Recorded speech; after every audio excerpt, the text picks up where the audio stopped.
I didn't realize how loud silence could be until the mountains started listening back.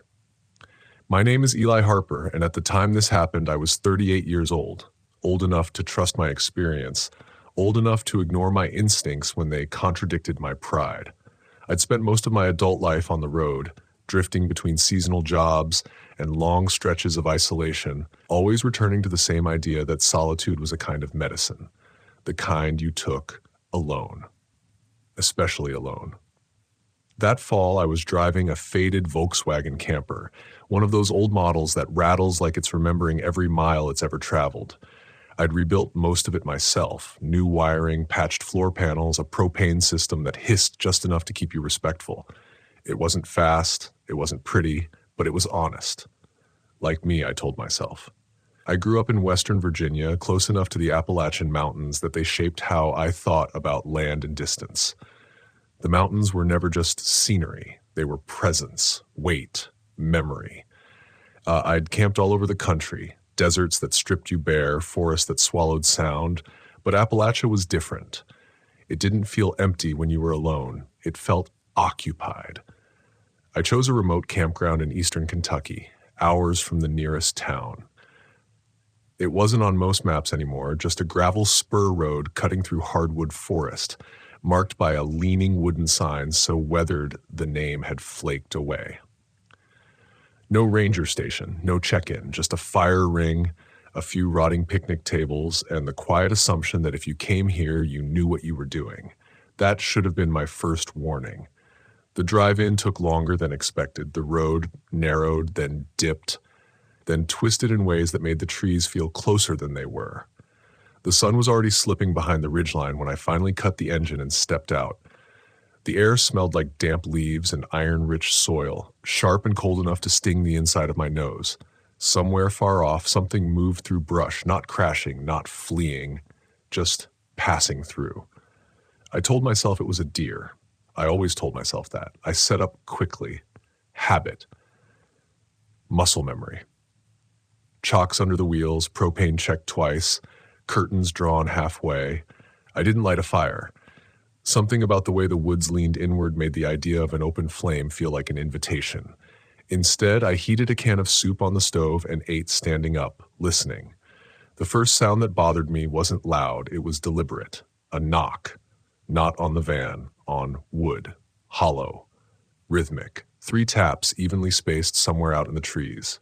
I froze with the spoon halfway to my mouth, heart ticking louder than the propane burner. Tap, tap, tap. I waited for it to stop.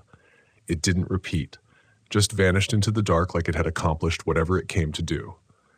I laughed quietly because laughter is easier than admitting fear. Some camper splitting firewood, someone settling in late. Appalachia had always been full of people who didn't announce themselves the way city folks did. I finished eating, cleaned up, and crawled into the back of the van, pulling the heavy blanket up to my chin. That was when the temperature dropped. Not gradually. Not the way night normally cools the air. It felt like someone had opened a door I couldn't see, letting cold spill straight into my chest. The metal walls of the van creaked as they contracted, the sound sharp and brittle like bones shifting under skin. I lay there listening to my own breathing, counting it, trying to keep it slow. Then I heard footsteps, slow, careful, too heavy to be an animal, too measured to be random. They circled the van once, gravel crunching softly under boots or something trying very hard to sound like boots. I held my breath, every nerve screaming at me to move, to speak, to do anything, but I stayed still. The footsteps stopped near the driver's door. A pause, then a voice. Evening. It was close, too close, muffled by the metal, but clear enough that I could hear the shape of the word. Male. Older. Calm in a way that felt practiced. I didn't answer. Silence stretched between us, thick and heavy. I imagined a face inches from the window, eyes adjusting to the dark, watching for movement. My van had curtains, but they didn't seal perfectly. Thin lines of moonlight leaked in around the edges, enough to betray a shadow if I shifted wrong. Didn't mean to startle you, the voice said. Just making sure you're all right out here. Every rational part of my brain latched onto that sentence. That's what people say. That's how normal interactions begin. But something underneath it all, the cadence, the patience, set my teeth on edge. "I'm fine," I said finally, my voice lower than I expected, rough from disuse. "Just turning in." Another pause. "Road gets tricky at night," he said. "Ain't many folks camp alone this deep." That wasn't a question. "I'll manage," I replied. The footsteps moved away, slow retreating arcs back into the forest. I waited until I couldn't hear them anymore, until the night settled back into its earlier rhythm of distant insects and wind through leaves. Only then did I realize my hands were shaking. I didn't sleep.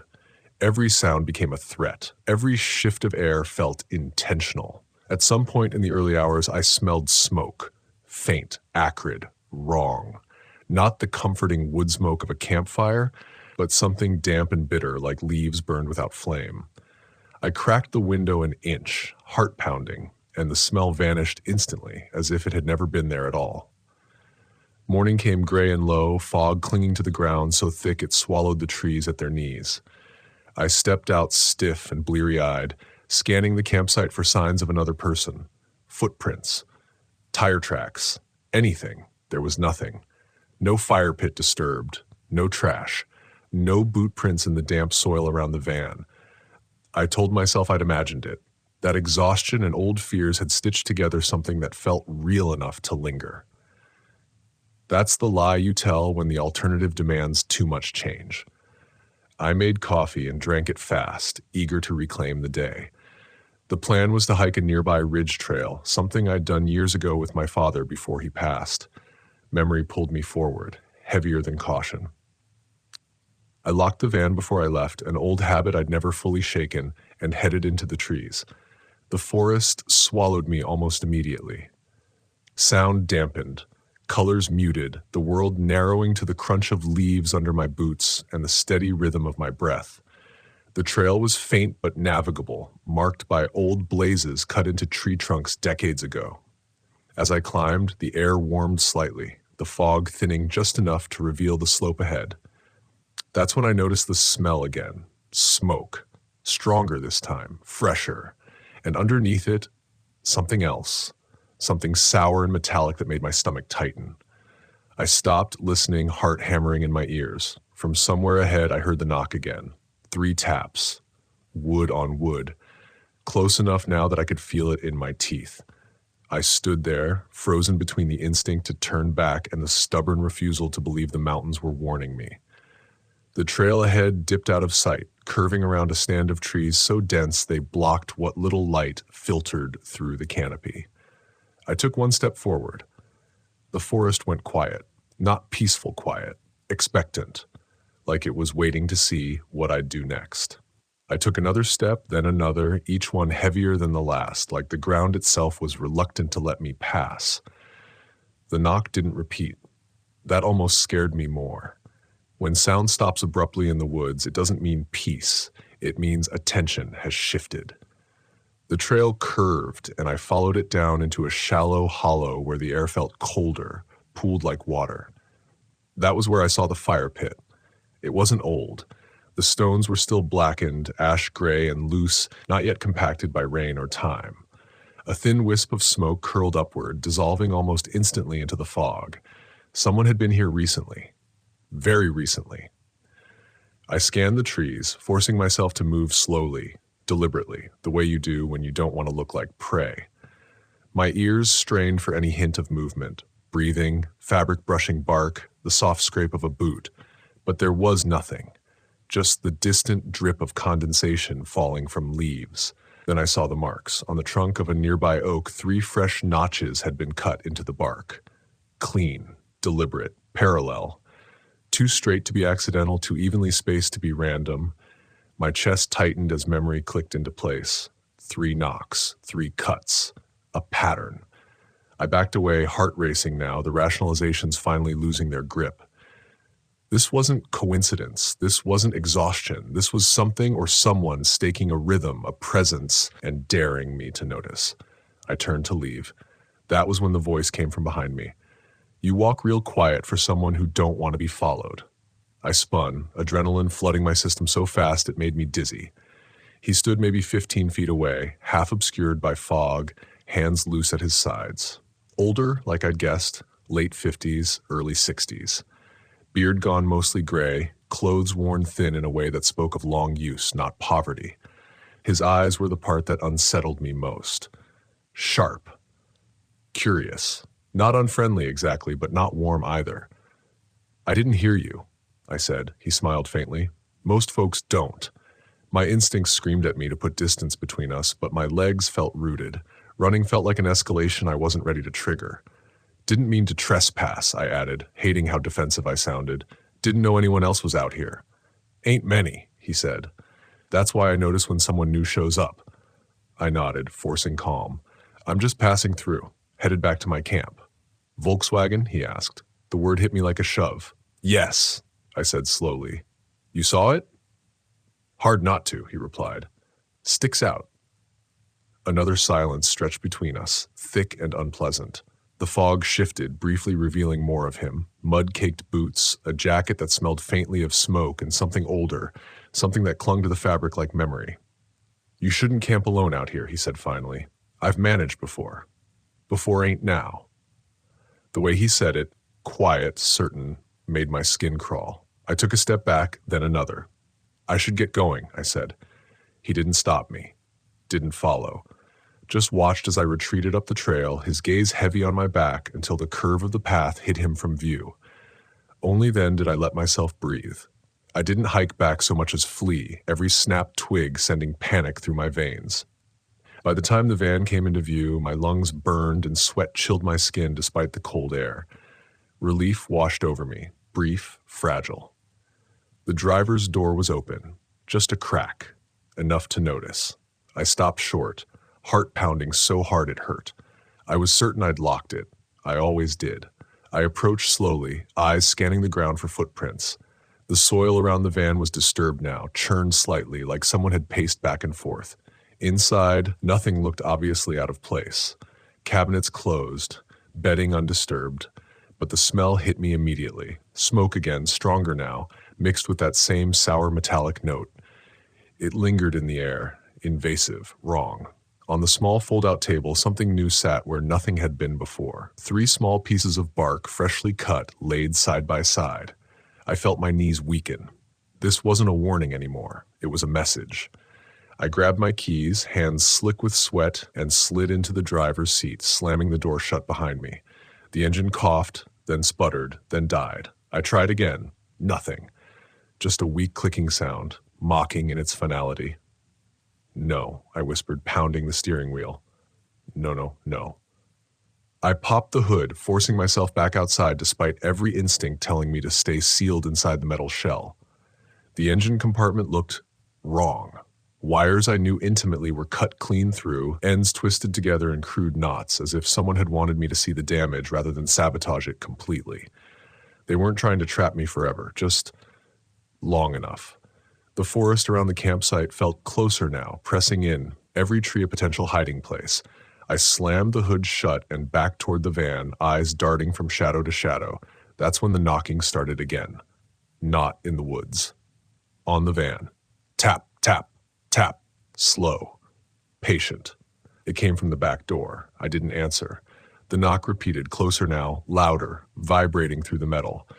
I could hear breathing on the other side, slow, steady, unhurried. "You can't leave yet," the voice said, muffled but unmistakable. "Ain't safe to drive with the sun slippin'." Panic surged, hot and overwhelming. My mind raced, searching for options, exits, anything. Cell service was non-existent, the nearest road miles away. The tools I needed to fix the wiring scattered uselessly in the back, separated from me by a thin metal door and the man on the other side of it. I forced myself to speak, to keep him talking. "I don't want trouble," I said. "I'll be gone as soon as I can." A low chuckle answered me. Trouble don't always announce itself. The handle on the back door rattled gently, not trying to open, just reminding me how thin the barrier was between us. "I'm just looking out for you," he continued. "Folks disappear out here when they don't listen." Something shifted then, not just fear but anger, a sharp, desperate edge that cut through the paralysis. "Get away from my van," I shouted, surprising even myself. Silence. Then footsteps retreating, slow and deliberate, crunching over gravel until they faded into the woods. I didn't wait. I tore through the van, grabbing tools, hands shaking as I worked to reconnect the wires as best I could. It wasn't pretty. It wasn't safe.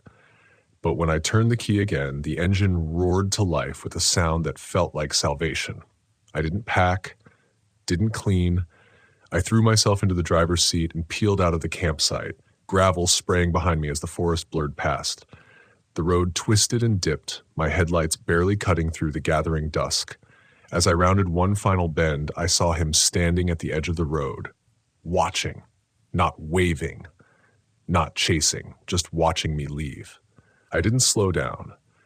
The road eventually widened, the trees thinning until the mountains loosened their grip and the sky opened up again. Only then did my breathing slow, the adrenaline draining away and leaving exhaustion in its wake. I didn't stop until I reached a crowded truck stop miles away, lights blazing, noise and humanity wrapping around me like a shield. I sat there for a long time, hands still trembling, replaying every moment, every sound, every smell. I understood something then, something I'd resisted my whole life. Solitude isn't strength when it blinds you to danger. Pride isn't courage when it silences instinct. The mountains don't need to chase you to claim you. Sometimes all they do is wait for you to stop listening. I still camp. I still love the road, but I don't camp alone in remote Appalachia anymore. And every time I hear a knock, 3 slow taps, evenly spaced, I remember how close I came to becoming just another absence the woods learned to hold. The truck stop lights stayed on all night, and I stayed awake with them. I sat in the driver's seat long after the engine cooled, hands wrapped around a paper cup of burnt coffee I never drank. Every time the air brakes hissed or a door slammed, my shoulders jumped. I kept seeing the way he stood at the edge of the road, how he hadn't tried to stop me, how certain he'd looked that the mountains would get another chance. I didn't sleep. Not really. I drifted in and out of shallow half-dreams where the knocking came back, closer each time, until it felt like it was coming from inside my chest. When morning came, it didn't bring relief, just clarity. The sun showed me things fear had blurred. Scratches along the side of the van I hadn't noticed in the dark, mud smeared under the rear bumper, packed there by hands that knew exactly where to push, where to lean. I cleaned none of it. I couldn't. It felt like erasing evidence from a crime scene I'd barely escaped. I drove west instead of north, choosing wider highways, heavier traffic. I told myself it was practical, safer. But really, I needed witnesses. I needed to know that if something happened, someone would see. By mid-afternoon, the Appalachians flattened into rolling hills, then open land. The air changed. The smell of damp rot and smoke faded, replaced by cut grass and diesel. I should have felt free. I didn't. Every rest stop felt exposed. Every man who glanced my way held my attention a second too long. I caught myself counting footsteps, cataloging voices, measuring distance. Fear had rewired me, tuned me to a frequency I couldn't turn off. That night, I parked in a commercial campground, rows of RVs lined up like teeth, generators humming, TVs flickering behind curtains. Families laughed. Someone grilled burgers. It was the safest place I could imagine. I locked my doors anyway. Sleep came harder there than it had in the woods. My body didn't trust comfort anymore. It waited for the knock that never came, for the smell of smoke that didn't exist. When I finally slept, it was deep and dreamless, the kind of exhaustion that drags you under whether you're ready or not. In the days that followed, I told pieces of the story to strangers, other campers, a mechanic who helped me properly fix the wiring, an older couple who noticed how tightly I flinched when a branch scraped the side of the van. I framed it as a creepy encounter. A weird local. Bad luck. No one laughed. The mechanic paused longer than necessary, wiping grease from his hands, eyes narrowed. "Where'd you say this was?" he asked. When I told him, he nodded once, slow. "Yeah," he said. "Some places you don't camp alone." That was it. No follow-up. No questions. I started researching after that, late at night when sleep wouldn't come. Not news articles, not documentaries. Forums, old posts, comment sections buried under years of dust, stories written by people who didn't sound like they were chasing attention. Patterns emerged, remote Appalachian campsites, solo campers, old Volkswagens, vans, small rigs that stood out. 3 knocks, 3 marks. Smoke without fire, warnings framed as concern. Disappearances that never made headlines because there was nothing to headline. No bodies, no vehicles, just plans that ended mid-sentence. I stopped reading when my hands started shaking again. For a while, I stayed on the road, but I changed how I traveled. I checked in more, left itineraries with people who'd notice if I didn't follow them, camped where voices overlapped, where isolation had limits. It felt like compromise at first, like surrendering something essential, but over time, it felt like respect for the land, for myself. Months passed. Seasons turned. The fear dulled, as fear always does when it's no longer fed daily. It became something quieter, something I carried instead of something that carried me. Until the letter arrived. It was waiting for me at a friend's place in Ohio, forwarded from an old P.O. box I rarely used anymore. No return address, just my name, written carefully, deliberately. Inside was a single sheet of paper. 3 words. Road gets tricky. My chest tightened, heat flushing through me. I read it again and again, as if repetition might drain it of meaning. It didn't. There was no signature, no explanation. Just those words, heavy with implication. I burned the letter that night in a steel fire pit, watching the paper curl and blacken, the ink disappearing last. The smoke rose straight up into the dark sky, thin and pale, carrying nothing with it. I didn't go back to Appalachia for a long time. When I finally did, years later, it was different. I wasn't alone. I traveled with another rig, 2 friends who knew the story and didn't brush it aside. We stayed on established routes, busy campgrounds. The mountains still felt heavy, still pressed in at the edges of perception, but they didn't whisper the way they used to. Or maybe I just learned how to listen without answering. On our last night there, as we sat around a shared fire, laughter crackling between us, I thought about the version of myself who'd driven that narrow road alone, convinced solitude was proof of strength. I thought about how close I'd come to being folded quietly into a place that doesn't give things back. Fear gets a bad reputation. People talk about it like it's weakness, like it exists to be conquered or ignored. But fear is also information, a signal, a hand on your chest saying, pay attention. The mountains taught me that. They taught me that being alone isn't the same as being independent, that silence isn't empty, that some warnings don't sound like threats, they sound like concern, wrapped around something sharper underneath. I still drive that old Volkswagen. It's louder now, patched in more places. Every rattle a reminder of miles survived. When I camp, I listen, not just to the woods, but to myself, to the subtle tightening in my gut, the pause before comfort. And if I ever hear 3 slow knocks again, evenly spaced, deliberate, I won't wait to see what comes next, because some places don't need you to make a mistake twice, and some lessons are paid for in ways you don't get to walk away from. I learned the hard way that silence in the mountains is never empty. It's listening. My name is Ethan Caldwell. I was 36 years old when I drove my old Volkswagen camper van into a stretch of Appalachia that doesn't show up clearly on maps. The kind of place where GPS stutters, radio stations dissolve into static, and road signs like they were nailed up by people who didn't want you to stay long enough to read them. I'd been camping alone for years by then. Alone by choice. Alone because it was the only place my thoughts ever quieted down. I grew up in western North Carolina, not far from these mountains, and I thought I understood them. I told myself this trip was about reclaiming something simple. Wood smoke in the morning, coffee boiled too strong, the low mechanical hum of my van settling into the earth at night. The Volkswagen wasn't new, wasn't flashy. Beige paint burned dull by decades of sun, a sliding door that complained every time it opened, an engine that sounded like it cleared its throat before every climb. But it had never failed me, not once.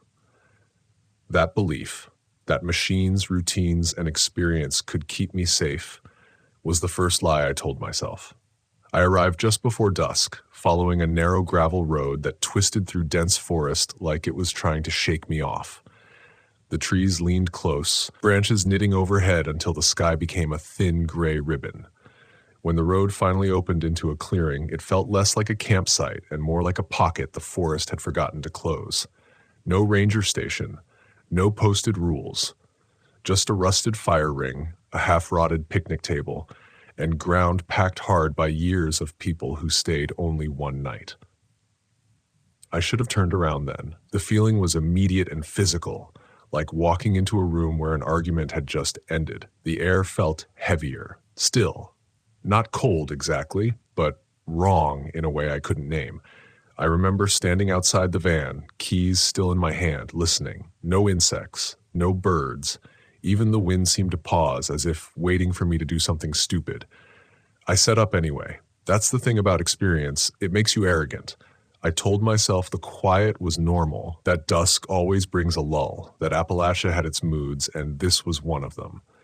I leveled the van, cracked the windows, and cooked a simple meal inside, the smell of canned chili and instant coffee mixing with pine and damp soil.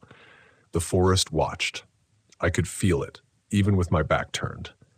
Night fell fast, faster than it should have. When the sun disappeared, it didn't fade. It dropped, like someone had shut off a light. Darkness pressed against the van windows, thick and close. I turned on the interior lamp, its weak yellow glow barely pushing back the black. That was when I noticed the smell. At first, I thought it was the engine cooling, that hot metal tang mixed with oil. But this was different. Earthy, sweet and sour at the same time. Rotting leaves, maybe, or something older. I rolled down the window a bit more, and the smell intensified, crawling inside like it had been waiting for an invitation. I shut the window. That should have been enough. It wasn't. The first sound came just as I was settling into my sleeping bag. A knock, not loud, not urgent, just a single, deliberate tap against the side of the van. Metal on metal, close enough that I could feel the vibration through the frame. I froze. People knock like that when they don't want to scare you, or when they know you're already scared. I waited, holding my breath, counting seconds that stretched thin and brittle. No voice followed, no footsteps, just the forest swallowing the sound back into itself. Probably a branch, I whispered, though I knew better. There were no trees close enough to touch the van. I'd checked. I lay there, staring at the ceiling, listening to my own heartbeat thud against my ribs. Minutes passed, maybe more. I started to relax, just a little, when it happened again. 2 knocks this time. Slower, measured, from the same spot. My mind raced through explanations. Another camper, a lost hiker, someone needing help. Appalachia is full of people who don't look like they need saving until they do. But none of those explanations fit the way the sound felt. It wasn't asking. It was testing. I reached for my flashlight, clicked it on, and aimed it through the side window. The beam cut a narrow tunnel into the darkness, illuminating nothing but drifting mist and the suggestion of tree trunks. No movement, no reflection, no eyes. That's when I heard breathing. Not mine. It was faint, almost lost beneath the hum of blood in my ears, but it was there. Slow, uneven, too close to be imagined. It came from just outside the van near the sliding door. I could hear it catch, like whoever, or whatever, was out there wasn't used to breathing quietly. Hello? My voice cracked. I hated that it did. The breathing stopped. The silence that followed was worse. It pressed in, thick and intentional, as if the forest itself was leaning closer to listen. I told myself I was tired, that my mind was filling in gaps, that fear has a way of inventing details when it's given too much space. Then something dragged along the side of the van. Not a scrape, not a scratch. A slow, deliberate pull like fingers or nails tracing the seam of the metal. It moved from the back corner toward the front, stopping just short of the driver's door. I couldn't move. My body locked up, every muscle screaming to run while refusing to obey. The smell outside grew stronger, seeping through the seals, filling the van with damp rot and something coppery underneath. My stomach turned. A voice whispered my name. Not shouted, not called, whispered. Ethan. It came from the driver's side window, close enough that the glass vibrated with the sound. The voice was wrong. Not deep, not high, but stretched like someone imitating speech without understanding how it should feel in a mouth. No one here should have known my name. I squeezed my eyes shut, pressing my palms against my ears like that could shut out reality. My thoughts fractured. Memories of campfire stories, warnings from old locals about things in the hollers, the way people sometimes went missing and were found miles away with no explanation that made sense. The whisper came again, closer, more confident. Ethan, open up. Something inside me broke then. Not loudly, not dramatically. It was the quiet snap of denial giving way to truth. Whatever was outside wasn't lost. It wasn't human. And it wasn't leaving. The handle of the sliding door rattled. Once, twice. I fumbled for the keys, hands shaking so badly I dropped them onto the floor. The rattling turned into a tug, metal groaning in protest. I scrambled into the driver's seat, heart slamming, jammed the key into the ignition, and prayed to every god I'd ever dismissed. The engine coughed, once. Outside, the breathing returned, faster now, excited. I turned the key again. Nothing. And that was the moment I realized the mountains hadn't been quiet because they were empty. They'd been holding their breath. The engine finally caught with a violent shudder, like it resented being woken from sleep. And in that split second before the headlights flared to life, I saw a shape pull back from the window. Not clearly, not enough to describe, but enough to know it had been there, inches from my face, studying me through the glass. The headlights snapped on, flooding the clearing with harsh white light, and whatever stood there dissolved into shadow, retreating not backward but sideways, slipping between the trees with a smoothness that didn't match the uneven ground. I slammed the van into gear, gravel screaming beneath the tires as I lurched forward. The steering wheel vibrated violently. Every rut in the road transmitted straight into my arms. Branches slapped the sides of the van as I barreled back toward the narrow road, my headlights carving frantic tunnels through fog and dust. I didn't look in the mirrors. I couldn't. I was terrified of what I might see, keeping pace just beyond the reach of the light. The road felt different now. Longer, tighter, alive. The trees leaned closer, their trunks flashing past like bars of a cage snapping shut. My breath came in shallow bursts, chest tight, eyes burning from refusing to blink. Every sound became a threat. The rattle of loose gear in the back, the whine of the engine climbing, the rhythmic thump of tires over washboard gravel that sounded too much like footsteps keeping time. Half a mile in, the engine sputtered. "No," I whispered, gripping the wheel harder, as if pressure alone could keep it running. The sputter turned into a cough, then another. The dashboard lights flickered, dimming like a dying pulse. I eased off the gas, coaxing it, begging under my breath. The Volkswagen had never failed me. Not until now, not when it mattered. The van slowed. The forest seemed to sense it. The air grew heavier, thicker, pressing in through the cracked seals. That smell came back stronger than before, no longer just rot, but something animal, sour and warm, like breath exhaled too close for too long. I felt it crawl up the back of my throat. Then I heard it behind me. Not footsteps. Movement. Something large pushing through underbrush, not bothering to hide anymore. Branches snapped, leaves tore, whatever it was moved with purpose, closing distance. I punched the gas, the engine protesting with a metallic scream, and somehow, miraculously, it surged. The road dipped sharply, the van bottoming out with a teeth-jarring thud, then climbed again, tires scrabbling for purchase.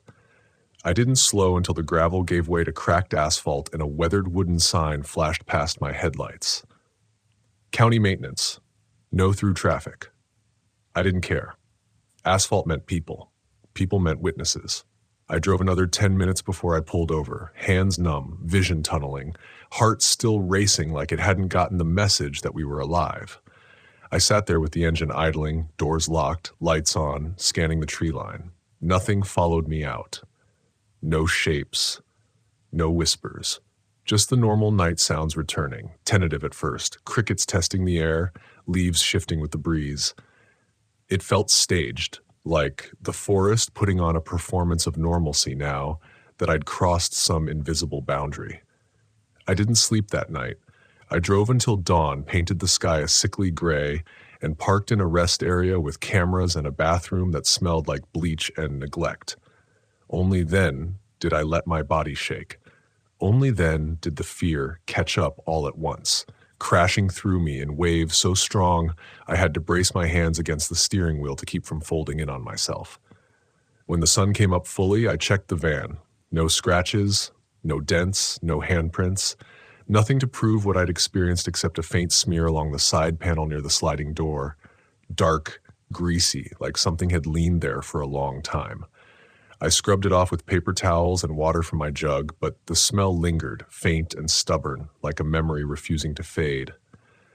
I told myself I'd imagined parts of it. Stress, fatigue, too many old stories rattling around in my head. That explanation followed me for weeks, trailing behind every normal moment, whispering reassurance I wanted to believe. But denial is fragile. It cracks under repetition. 3 weeks later, back home, I took the van in for a routine check. The mechanic, a quiet man with oil-stained hands and a habit of not speaking unless something mattered, called me over while I waited. He pointed under the chassis, his brow furrowed. "You been driving off-road a lot?" he asked. "Some," I said carefully. He shook his head. "Something's been messing with your fuel line. Looks like teeth marks, not rodents. Too big, too deliberate." The words settled heavy in my chest. Deliberate. I didn't ask questions. I paid and left, my mind replaying the way the engine had faltered at the worst possible moment, the way the forest had seemed to lean in closer when it sensed weakness. Predators test boundaries. They probe for failure. And I had parked myself alone in a place where the line between folklore and flesh wears thin. I started researching after that. Not online forums or campfire stories. The quiet stuff, old local papers, missing persons reports clustered around certain hollers, accounts dismissed as drunken ramblings or grief-induced hallucinations. Patterns emerged if you looked long enough. People camping alone, vehicles stalling inexplicably, voices mimicking loved ones, names whispered from the dark. Appalachia doesn't need monsters, I learned. It has memory. It has hunger shaped by isolation and time. And it has places where the land doesn't want you to stay. The lesson wasn't about bravery or gear or experience. It was about respect. About understanding that solitude is an agreement, not a right. When you camp alone in remote places, you are announcing yourself to things that have been there longer than roads, longer than maps, longer than names. Some will ignore you. Some will watch, and some will answer when you knock on their door without realizing it. I still camp. I still drive that Volkswagen, though I never take it where the road narrows into uncertainty anymore. I choose places with other lights in the distance, with voices that don't belong solely to the dark. And when the forest goes quiet now, when the air feels too still, I listen, not with curiosity, but with humility. Because silence isn't empty, and not everything that knows your name learned it from you. I thought leaving the mountains behind would be enough. That distance alone could thin the memory until it lost its edge. But fear doesn't understand geography. It waits, it settles into habits, it hides in the gaps between sounds you trust. A month after the mechanic showed me the fuel line, I convinced myself I could take one last short trip. Not remote, not alone in the dark. Just a weekend loop through the lower foothills, campgrounds with reservation systems and fire rings stamped with numbers. I told myself this wasn't defiance. It was closure. I needed to prove that Appalachia hadn't claimed something permanent inside me. I chose a state campground that hugged a river, popular enough to feel safe, quiet enough to feel familiar. When I arrived, late afternoon sunlight filtered through yellowing leaves, the water moving slow and steady over stone. Families were packing up. Kids shouted. Someone laughed. The sound grounded me in a way I hadn't felt since before that night. I parked, leveled the van, and sat for a long time with the door open, breathing, The air smelled clean, wet rock, wood smoke, distant cooking grease. No rot, no copper. My shoulders loosened. I told myself this was what reality felt like. That evening, I ate with the door open, watching dusk settle gently instead of falling like a blade. When darkness came, it arrived with noise, frogs, insects, the river talking to itself. I slept lightly but without dreams, and for the first time in weeks I woke without my heart racing. It almost worked. Sometime after midnight, the river changed its voice. At first I thought it was just the current shifting, water rising against a different bank, but the sound took on a rhythm, irregular, dragging, like something heavy being pulled downstream and catching on rocks. I lay still, listening, telling myself not to invent meaning where there was none. Then came the smell, faint, familiar. It seeped in slowly, like smoke from a distant fire you don't notice until it's already in your clothes. My stomach clenched. I sat up, scanning the interior of the van with my flashlight. Nothing. The smell was outside. I cracked the door just enough to look. The campground was empty, too empty. No lanterns glowing, no embers in fire pits. The river reflected moonlight in broken silver shards, and beyond it, the trees stood shoulder to shoulder, dark and dense. The smell grew stronger when the door opened, thick enough to make my eyes water. "Get a grip," I muttered, anger creeping in now, sharp and defensive. I was done letting fear dictate my movements. I shut the door, locked it, and lay back down, forcing my breathing to slow. That's when I heard my father's voice. He'd been dead for 6 years. "Ethan?" it said softly from somewhere near the river. "You still awake?" Grief is a powerful thing. It blurs lines you swear you understand. For half a second, just half, I wanted to answer, wanted to step outside and follow the sound like a child follows a porch light home. But the voice was wrong. The cadence was there, the tone close enough to hurt, but it lacked weight. No breath between words, no warmth. It sounded like memory being read aloud by something that had never felt it. I didn't respond. The voice tried again, closer now, nearer the van. "Come on, I just want to talk." Smell surged, pressing against the seals, filling my mouth with bitterness. My hands shook, but this time fear didn't hollow me out. It sharpened me. I understood the pattern now, the testing, the mimicry, the way it fed on hesitation. "You can't have me," I said aloud, my voice steady despite the tremor in my chest. "I know what you are." Silence answered. Then a sound like disappointment, drawn out and wet, slipped through the night. Something moved at the edge of the clearing, too fluid for a man, too upright for an animal.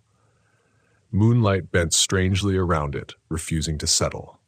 I didn't wait. I started the engine, headlights blazing, illuminating the tree line. The shape recoiled, not retreating so much as unraveling, pulling itself apart into shadow and movement that scattered among the trunks. The smell lingered, clinging stubbornly, but it no longer felt like pursuit. I drove until sunrise again, hands steady this time, mind clear. When dawn came, it felt earned. I never went back to that campground. I didn't need to. The lesson had finished writing itself. Some places remember you, not because you matter, but because you listened once when you shouldn't have. Appalachia is full of thresholds like that, invisible lines where curiosity turns into invitation. Camp alone long enough, far enough from noise and witness, and something will answer, not out of malice, but because that's what it's always done. I don't tell this story to scare you away from the road. I tell it because fear, when understood, is a form of respect. It keeps you alive. It reminds you that solitude isn't strength by default. It's a negotiation. Now, when I park my van and step into the woods, I pay attention to the quiet. I don't fill it with music or bravado. I let it speak first, and if it speaks in a way that feels too personal, too knowing, I leave. Because the mountains don't chase everyone. They only follow the ones who pretend they're alone. I didn't talk about what happened for a long time. Not to friends, not to other campers, not even to myself, really. I let the days stack up, one normal morning after another, hoping routine would bury whatever had followed me out of those woods. And for a while, it almost worked. Life has a way of smoothing over sharp edges if you keep moving, but fear doesn't always stay where it's born. It migrates. It finds new terrain. Months passed, fall slid into winter, and the van stayed parked more than usual, tucked beneath a canvas cover behind my house. I told people I was busy, that work was demanding, that I'd lost the itch for long trips. All of that was true in a way. The deeper truth was harder to admit. Every time night settled too quietly, my body remembered before my mind did. The first sign that it hadn't let go came on an ordinary evening. No forest, no river, just my house, sitting on a quiet road where the nearest neighbor's porch light glowed like a distant star. I was half asleep on the couch when I heard it, a soft, deliberate knock at the back door. 3 taps, evenly spaced. Not the casual rhythm of a neighbor, not the impatient rapping of a delivery driver. It was the same cadence I'd heard in the mountains, translated into a different setting like a language spoken with a new accent. I didn't move. The knock came again. My heart rate climbed, but panic didn't take over the way it once had. Instead, a cold clarity settled in. I listened, not just with my ears, but with everything else. The house creaked, pipes ticking softly as they cooled. The heater kicked on. Normal sounds, grounding sounds. The knock stopped. Then I heard my name, spoken gently, through the door. Ethan. It sounded like my own voice this time, not my father's. Not stretched or warped. Just me. Calm. Familiar. Trustworthy. That was when I understood the real danger. Not the thing itself, but how well it learned. How patient it was. How it didn't need the forest anymore if you carried enough of it with you. I stood, walked to the door, and placed my hand flat against the wood. It was cold, solid, real. "You don't belong here," I said quietly. For a long moment, nothing happened. Then, from the other side, something exhaled. Long, slow, almost relieved.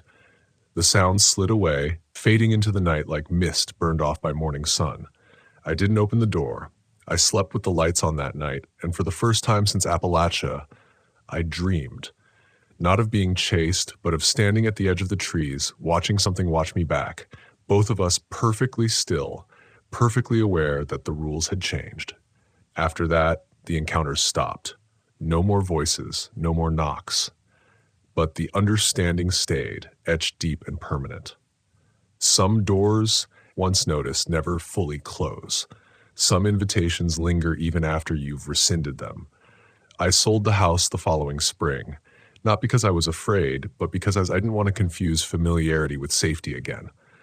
I moved closer to people, closer to noise, closer to places where silence had to fight to exist, and slowly the weight eased. Not gone, just manageable, like an old injury that only aches when the weather shifts. I still believe in the road. I still believe in the freedom that comes from waking up somewhere new, from watching the sun rise through a windshield instead of a window. But I no longer believe that being alone is the purest way to experience it. Because here's the truth no one puts in guidebooks or campground reviews. Solitude amplifies everything. Peace. Yes. But also curiosity, grief, guilt, and the quiet parts of yourself that answer back when something calls your name in the dark. And in places like remote Appalachia, the land has learned how to use that echo. If you're going to camp alone, do it with humility. Let someone know where you are. Pay attention to what feels off before it becomes undeniable. And if the night grows too quiet, if the forest seems to pause like it's waiting for you to make the next move, don't argue with that feeling. Leave. There is no shame in survival. The mountains will still be there tomorrow. They always are. Watching. Remembering. And if you listen closely, you might realize something I learned too late. You were never as alone out there as you thought. The first thing that felt wrong wasn't the darkness. It was the way the forest seemed to lean in when I shut off the engine. My name is Ethan Calder, and at the time this happened, I was 38 years old, divorced, restless, and convinced that solitude in the mountains would put me back together. I had grown up in Ohio, spent most of my adult life bouncing between warehouse jobs and long highway drives, and I thought I understood isolation. But Appalachia doesn't do isolation the way the rest of the country does.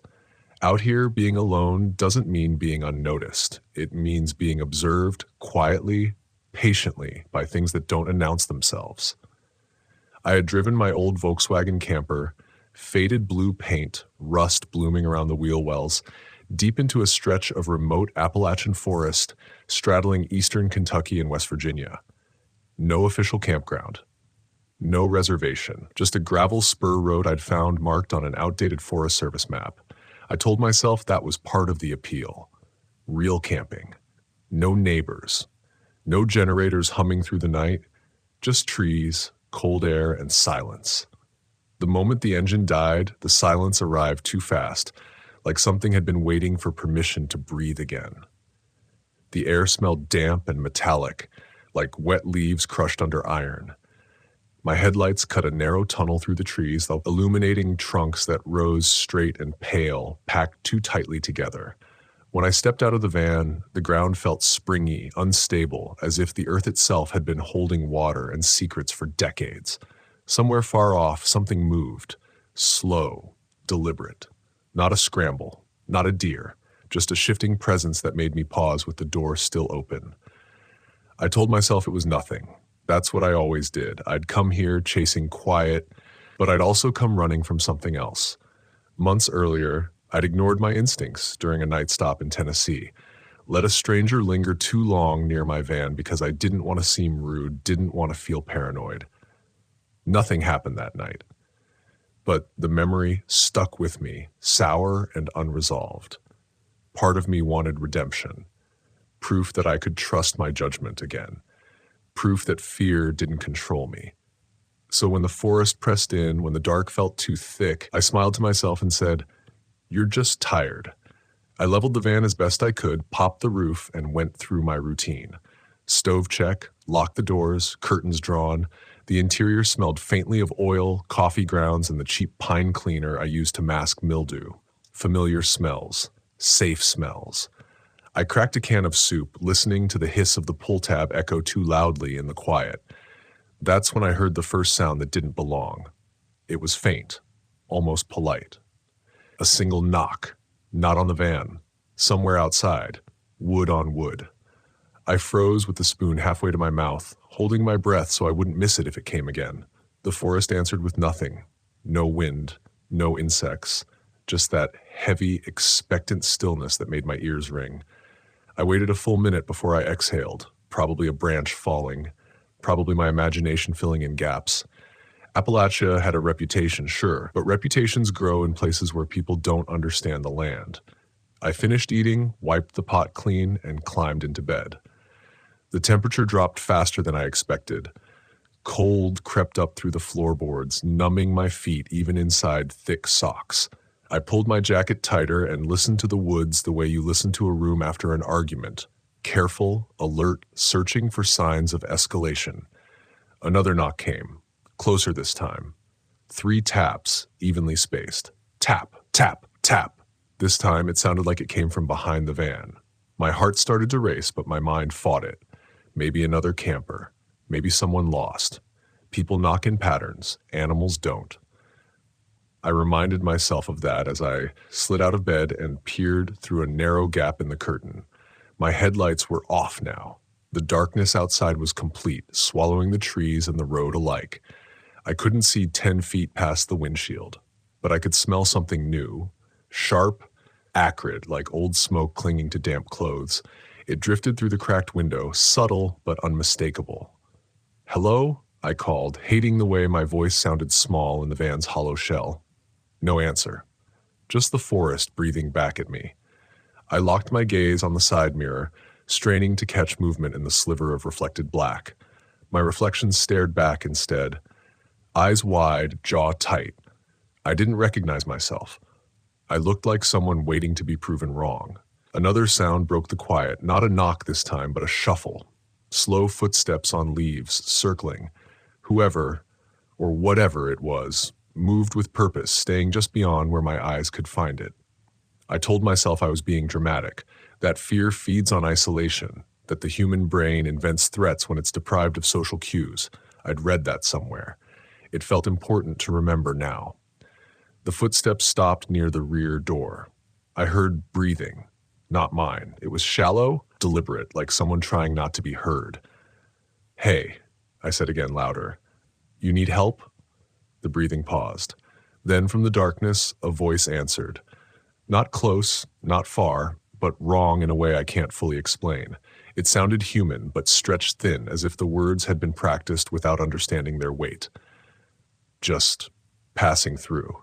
Every instinct I had screamed at me then. Something about the cadence, the hesitation before each syllable. People passing through don't knock, they don't circle, they don't linger. I reached for my phone. No signal. Of course. The smell of smoke grew stronger, mingling with something else now, earthy, sour, like damp wool left too long in a basement.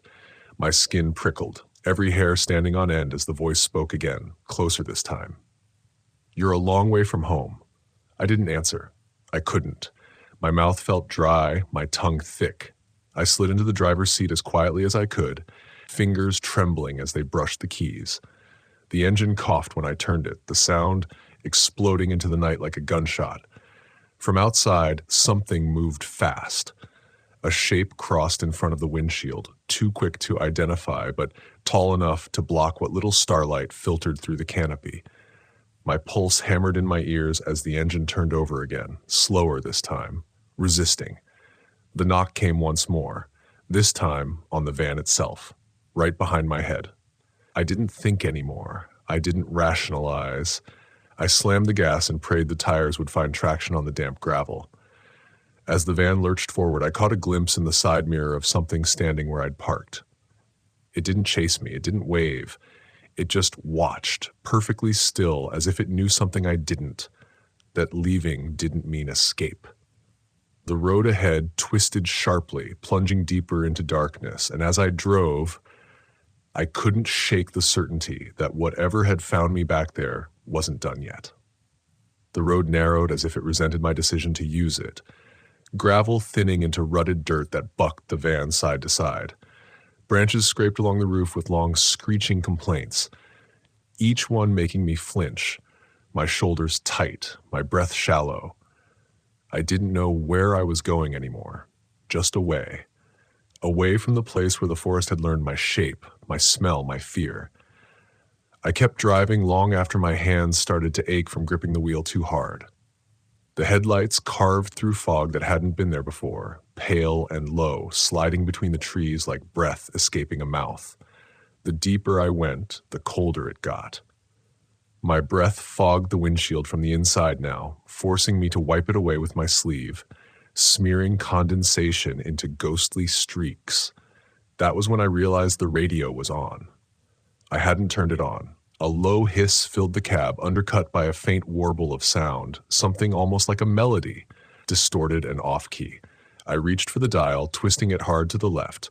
The static intensified. I twisted it right, the same. No matter where I turned it, the sound didn't change. Then a voice slid through the noise.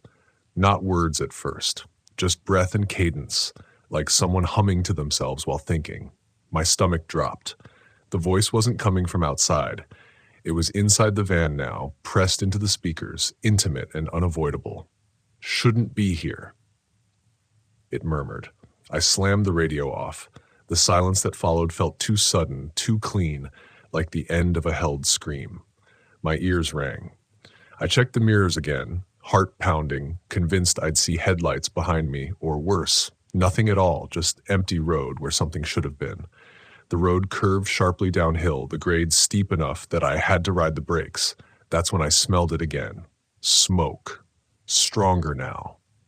Mixed with grease and something rotten sweet that made my throat tighten, it reminded me of a county fair at closing time.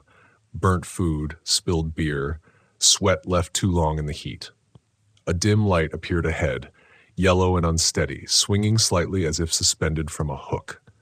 Relief surged through me so fast it hurt. People, a structure, proof that I hadn't driven off the edge of the world. I slowed as I approached, headlights revealing a small clearing carved into the hillside. An old cabin sat there, half collapsed, its porch sagging under the weight of years.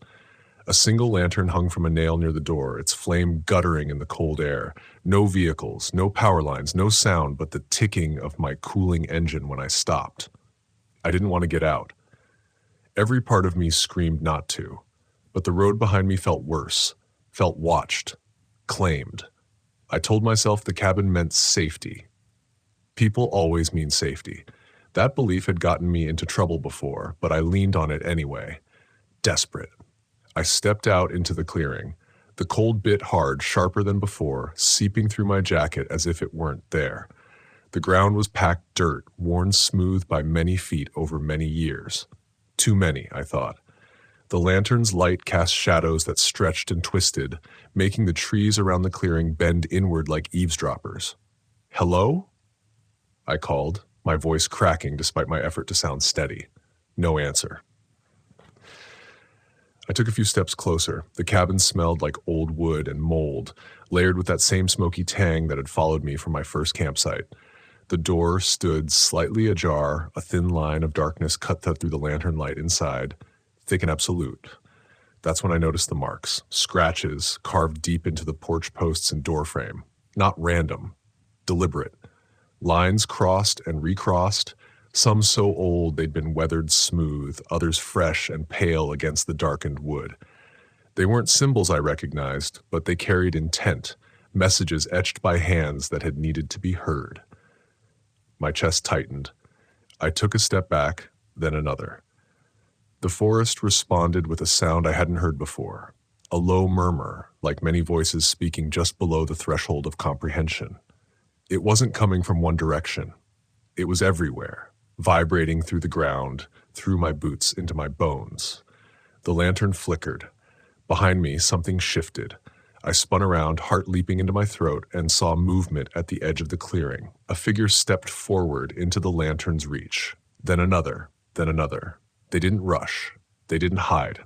They just emerged, one by one, from between the trees. They looked like people. That was the worst part. Men and women, faces gaunt, eyes reflecting the lantern light too brightly. Their clothes were mismatched, layered, old, styles from different decades worn together like costumes assembled without context. They stood in a loose semicircle, blocking the path back to my van without touching it. No one spoke.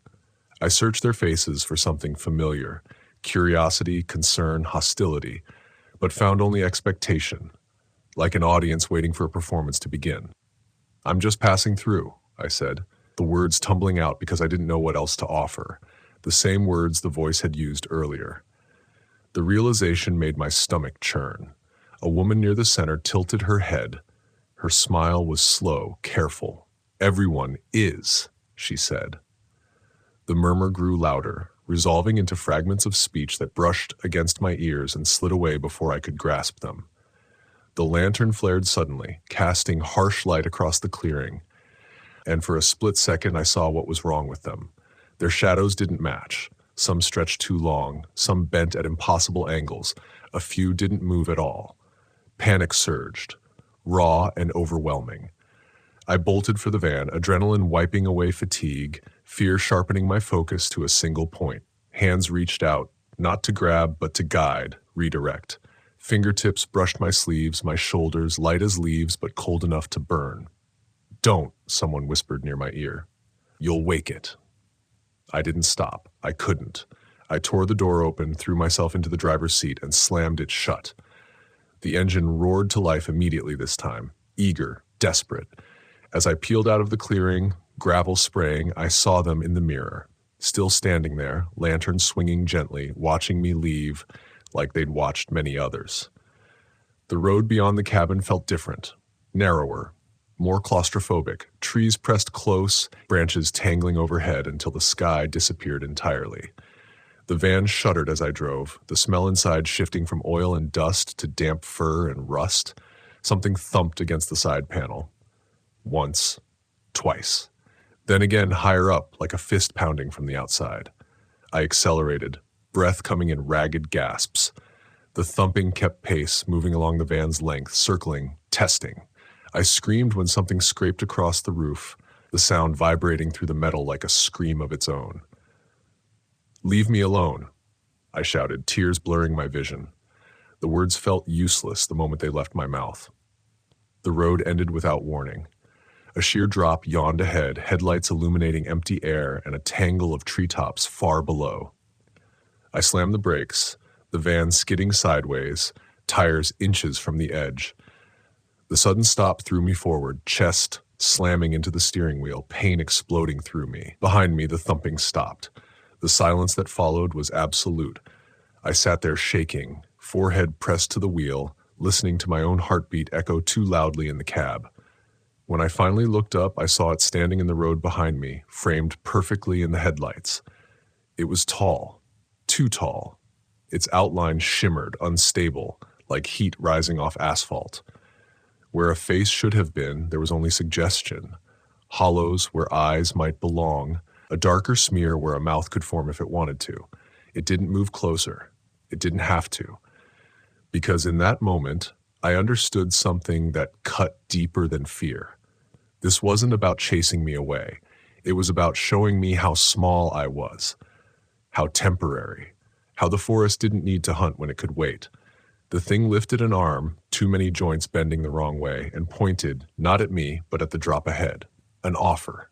A choice. I sobbed, the sound tearing out of me, and shook my head violently. No, I whispered. No, no, no. The headlights flickered, the engine sputtered, and somewhere deep in the woods something answered with a sound like laughter, dragged through gravel. The engine caught again with a violent shudder, like a lung forcing itself to inhale after nearly giving up. I didn't question it. I didn't think anything. I threw the van into reverse and stomped the gas, eyes locked on the thing in the road as the tires screamed and the world lurched backward. It didn't step aside. It didn't rush me. It simply unfolded. Its shape elongated, thinning and widening at the same time, joints rearranging as if the idea of a body were optional. The headlights dimmed as they washed over it, light bending strangely, refusing to settle. My stomach twisted with a primal certainty that whatever this was, it wasn't meant to be seen straight on, only sensed, only felt in the wrongness between moments. The van struck something with a hollow, metallic thud. The impact wasn't solid. It felt like driving through heavy fabric soaked in water.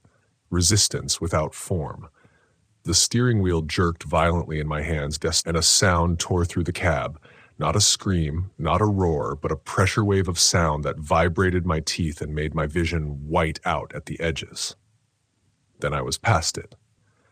The road reappeared behind me as if it had always been there, narrow but intact, curving away from the drop that had nearly claimed me. I didn't stop. I didn't slow. I drove blind, tears streaming, breath locked in shallow, painful bursts. The forest changed as I fled. The trees thinned, their trunks less twisted, less crowded. The oppressive weight on my chest eased just enough for me to notice it had been there at all. The smell shifted too, away from smoke and rot toward wet stone and cold air. Somewhere in the distance, water rushed over rocks, a sound so normal it hurt. I didn't trust it. Normal had become suspect. Minutes or hours passed in a haze of adrenaline and disbelief. My hands cramped around the wheel, fingers numb. Every shadow felt like movement. Every curve threatened another impossible choice. I kept expecting the radio to turn itself on again, to hear that voice slip back into my space like it belonged there. It didn't. Instead, something else happened. The sky lightened. At first, I thought it was another trick, some false dawn the forest used to lure people into stopping too soon. But gradually, reluctantly, the darkness thinned into gray. Details emerged. Leaves. Rocks. The honest geometry of a road that led somewhere real. I crested a hill and saw it. Pavement. A real road. Faded yellow lines. A rusted sign leaning at an angle, warning of falling rocks. I laughed then. An ugly, broken sound that startled even me. It came out tangled with sobs. Relief and hysteria twisted together so tightly I couldn't separate them. I rolled onto the paved road and kept driving until my shoulders sagged and my vision steadied, until the world felt solid again. I didn't stop until I reached a gas station just outside a small town whose name I never learned. The fluorescent lights buzzed overhead as I parked, their harsh glare making my eyes ache. I sat there for a long moment with the engine idling, afraid that if I turned it off, something would return, that the forest would remember me again. When I finally stepped out, my legs nearly gave way. The air smelled like gasoline and cheap coffee and hot asphalt. Ugly, beautiful proof of other people, of rules, of edges the world agreed on. Inside the station, a man behind the counter looked up at me, concern creasing his face. "You all right, buddy?" he asked. I opened my mouth to answer, and nothing came out. What could I say? That the woods had watched me, that something old and patient had offered me a way out that wasn't really a way out at all, that I'd seen people who weren't people, shadows that didn't belong, a place where roads rearranged themselves around intention. I shook my head instead and managed, "Got lost." He nodded slowly, like he'd heard that before. Happens more than you'd think. I stayed in town that night, parked behind a motel with my doors locked and every light on. I didn't sleep. Every time I closed my eyes, I saw the lantern swinging in that clearing, felt phantom hands brushing my sleeves, heard that voice on the radio speaking like it knew me. When morning came, I drove home. I didn't take back roads. I didn't stop to sightsee. I followed highways and signs and the steady logic of civilization until the mountains flattened and the trees lost their secrets. I sold the Volkswagen a month later. People ask me sometimes why I don't camp anymore, why I stick to crowded parks, well-lit rest stops, places where the quiet is never complete. I tell them I learned something out there, something simple. Being alone isn't the same as being free. Some places don't want witnesses, some roads exist only because they allow you to leave, and some invitations, no matter how gently they're offered, are really just tests to see how badly you want to stay human. I still dream of Appalachia. Not the version on postcards or hiking blogs, but the deeper one, the one that breathes when you stop listening, that rearranges itself around your doubt. In those dreams, I'm back in the van, engine off, forest leaning in close, waiting to see if I'll ignore that first wrong feeling again. I wake up every time before I do, and I never, ever camp alone anymore. The first thing I noticed wasn't the silence. It was how the silence felt like it was listening back. My name is Caleb Rourke. I was 38 years old when I took my old Volkswagen camper van into the far spine of Appalachia, the part of the map where roads stop pretending they know where they're going. I'd grown up believing I understood quiet. I was raised in western North Carolina, blue-collar towns stitched between ridgelines, places where night meant crickets and wind and the distant bark of a dog you never saw. I thought that history made me immune to loneliness, to fear. I thought wrong. The van was a 91 VW Westphalia, white paint dulled to the color of bone, engine rebuilt twice, cabinets that smelled faintly of old coffee and pine cleaner. She wasn't fast, but she was honest. I trusted that van more than most people. That trust was the reason I was alone. I told myself the trip was about resetting, about clearing my head after a year that felt like it had scraped something raw inside me. I didn't tell anyone exactly where I was going, just up in the mountains for a bit. I avoided campgrounds with websites and reservation systems. I wanted something quieter, odder, older. The kind of place that doesn't advertise itself because it doesn't need to. I found it by accident, a narrow Forest Service road branching off like a half-forgotten thought. No gate, no sign, except one nailed crooked to a tree that said, "Camping permitted. No services." The letters were sun-bleached, the wood split. Someone had tried to pry it down once and failed. I drove in farther than I should have. The road tightened, gravel popping under the tires like knuckles cracking. Trees leaned close, their branches brushing the fiberglass pop-top with a sound like fingernails testing a window. When I finally stopped, it was because the road simply gave up. A small clearing. A fire ring filled with rainwater and dead leaves. No footprints. No tire tracks newer than mine. That should have been my first warning. Untouched ground in a place that wasn't truly remote. I shut off the engine and the sudden absence of vibration made my ears ring. The air smelled wrong. Not rot, not sulfur, just old, like damp clothes sealed in a trunk for years. The temperature dropped faster than it should have, the kind of cold that doesn't come from weather but from shade that never fully leaves. I told myself I was projecting. City nerves. Overthinking. I popped the top, the canvas sides unfolding with a sigh, and started my routine. Leveling blocks, camp chair, small propane stove, the motion steadied me. Familiarity is a powerful lie. It tells you everything is under control if you just keep moving. The woods didn't make much noise. No birdsong. No insects warming up for dusk. Just wind moving through layers of leaves at different heights, creating a sound like whispering conversations you weren't meant to hear. I caught myself pausing, head tilted, trying to isolate words that weren't there. As the light drained from the clearing, the forest seemed to close ranks. Shadows thickened between trees, not fading evenly but pooling as if darkness preferred certain places. I cooked a simple meal and ate standing up, suddenly aware that sitting would make me feel smaller. That's when I heard the knock. It wasn't loud, it wasn't sharp, just a soft, deliberate tap-tap from somewhere behind the van. Wood on wood, maybe, or knuckle on metal. My first thought was a branch falling. My second was that it came again, exactly the same rhythm. Tap, tap. I laughed out loud too quickly, the sound brittle in my own ears. Get a grip, I said to the trees, to myself. I walked around the van with my headlamp on, beam cutting a narrow tunnel through the dark. Nothing there. No branches near enough to hit. No animals moving away.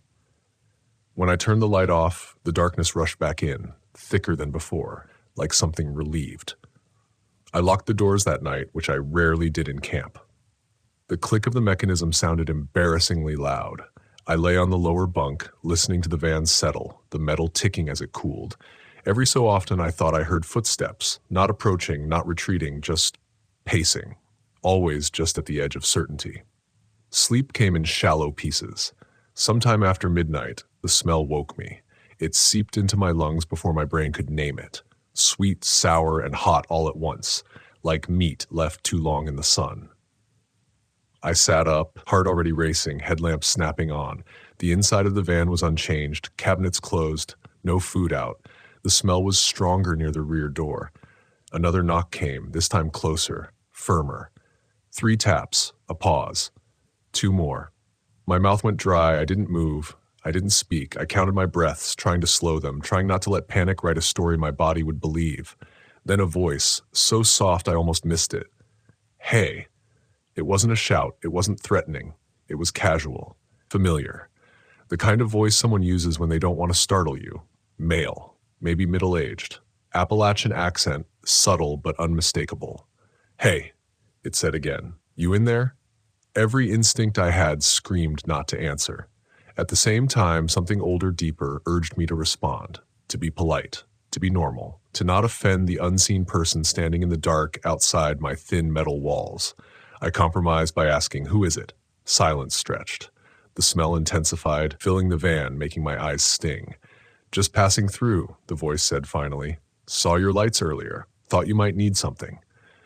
I pictured him standing just beyond my headlamp's reach, face hidden, eyes adjusted to the dark. I pictured more than one set of eyes. I hated myself for how quickly my imagination filled in gaps with teeth and hands and intent. I'm fine, I said. My voice shook. Thanks. Another pause. Then a sound I couldn't place at first, a wet exhale, a sniff maybe. You sure? The voice asked. It gets strange out here at night. The words landed wrong, too knowing, too pleased. I reached slowly for my keys, the cold metal grounding me. If I had to, I could climb into the driver's seat and go. The road back was narrow, but it existed. I told myself that over and over. I'm sure, I said again. For a long moment, nothing happened. Then footsteps moved away, not crunching leaves, not snapping twigs, but sliding, as if whoever or whatever was out there knew exactly where to place their feet. I didn't sleep after that. I waited for dawn with my back against the cabinets, listening to the forest breathe. When the sky finally lightened, gray seeping in like diluted ink, I stepped outside. The clearing looked normal, empty. But near the rear of the van, pressed into the damp earth, were footprints. Bare, elongated, toes splayed too wide, as if the ground itself had tried to pull them open. They circled the van once, then led back into the trees. No return trail.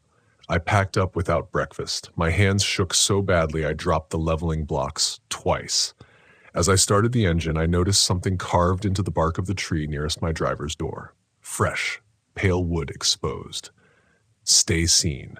I drove away faster than the road wanted me to, branches scraping the sides like hands reluctant to let go, the smell following me longer than it should have, lingering in the van, in my clothes, in my thoughts. I told myself I was done with that place, that I'd learned my lesson. I didn't realize then that Appalachia doesn't always let you leave when you think you have. I didn't stop driving until the road widened enough to feel like it remembered what it was built for. Even then, I didn't pull over. I kept my eyes fixed ahead, knuckles white on the steering wheel, heart still thudding like it hadn't gotten the message that I was moving away. The forest thinned, then thickened again, ridge after ridge rolling past the windshield like waves frozen mid-collapse. Appalachia doesn't release you all at once. It loosens its grip slowly, testing whether you're really leaving or just pretending. By the time I reached a small town, if you could call 3 buildings and a faded gas station a town, the sun was fully up. Morning light should have dissolved the fear. Instead, it sharpened it. Fear looks different in daylight, less theatrical, more accusatory. I filled the tank without getting out of the van, windows cracked just enough to pass the card reader. The smell was still there, faint now, but unmistakable. I scrubbed my hands with sanitizer, wiped down surfaces with paper towels, checked under seats and behind cabinets like I might find an answer tucked somewhere obvious. Nothing. The clerk inside watched me through the glass, eyes lingering a second too long. I wondered how many strangers like me he'd seen pass through, carrying things they couldn't explain. I told myself to head home, to abandon the rest of the trip and retreat to places with cell service and neighbors close enough to hear you scream. Instead, I drove east, deeper along the mountain spine, following a route I'd loosely planned weeks before. Pride played its part. So did denial. I didn't want one bad night to redefine something I loved. By early afternoon, the road climbed again, switchbacks tightening, air cooling. I found another spot marked on my map, an old campground near the border of Tennessee, long decommissioned but still technically accessible. I convinced myself it would be different, more open, less personal. The entrance was marked by stone pillars half swallowed by moss. No gate, no sign, just a gravel loop and a handful of clearings scattered like afterthoughts along a creek.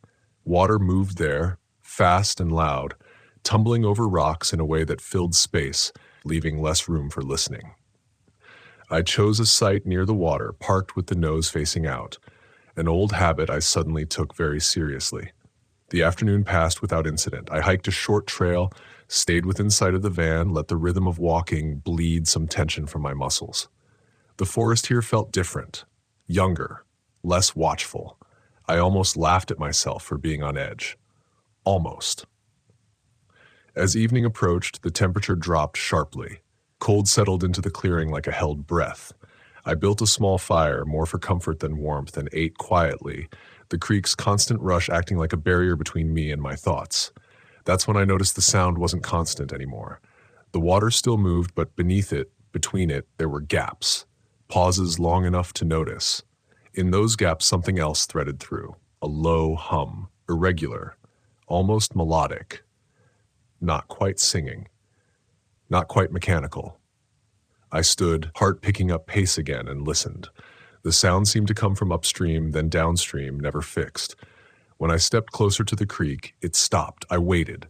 Nothing. When I stepped back, it resumed. That's when the realization hit me, cold and precise. It wasn't coming from the water. It was using the water to hide. I backed toward the van slowly, eyes scanning the tree line. Shadows leaned in again, familiar now, like a bad habit returning.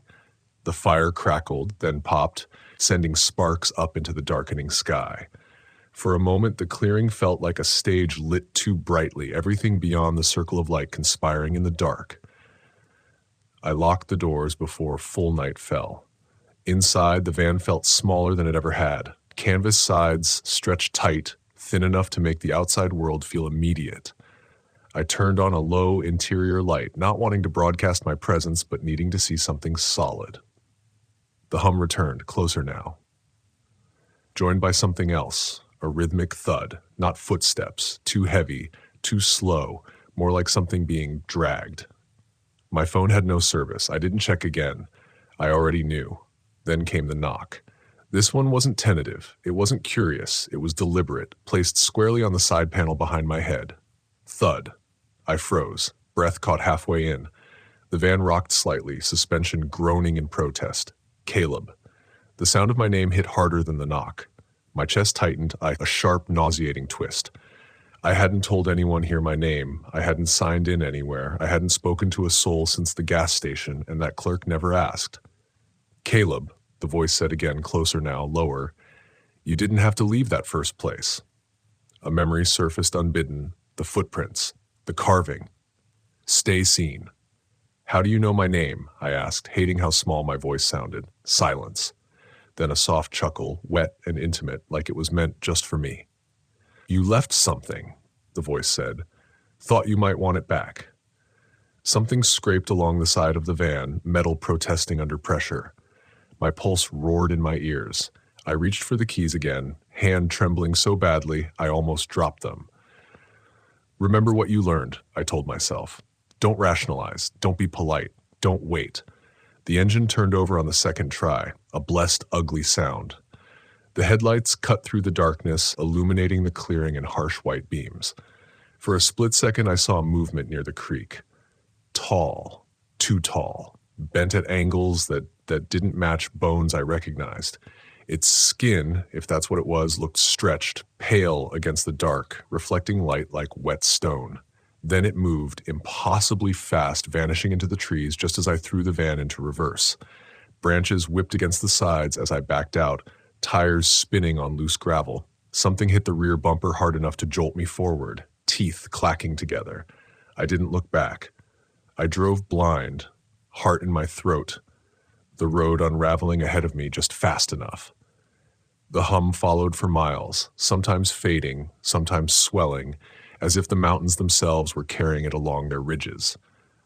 When I finally reached pavement, real pavement, I pulled over and retched into the ditch, shaking, tears streaming without permission.